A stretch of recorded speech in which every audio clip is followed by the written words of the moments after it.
High, সবাই কেমন আছো? অনেকদিন পর মিনি ব্লগ নিয়ে চলে এসেছি। রেমাল ঝড়ের পরের দিন, গতকাল রাত থেকে রেমাল ঝড় স্টার্ট হয়েছে।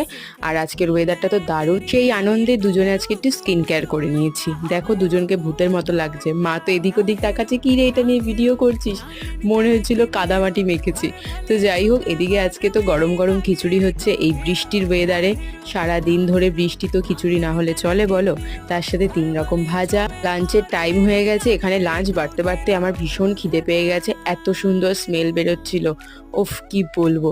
আজকে হাজবেন্ডও বাড়িতে, 4জন মিলে একসাথে দুপুরে খেতে বসে গিয়েছিলাম। সন্ধ্যেবেলা বানিয়েছিলাম একটু চা, লিকার চা, আর তার সাথে একটু নিমকি। হীরামান্দির 2টো এপিসোড বাকি ছিল, সেই এপিসোড দুটোই আজকে দেখে কমপ্লিট করব। যেহেতু হাজবেন্ড বাড়িতে আছে, যেহেতু আমি চা খাবো না, ওদের 3জনকে চা দিয়ে আমি এক গ্লাস ফ্রুটি আর এদিকে নিমকি নিয়ে বসে পড়েছি। তো তোমরা কারা কারা হীরামান্দির এপিসোড দেখেছো এবং কেমন লাগলো জানিও। টাটা।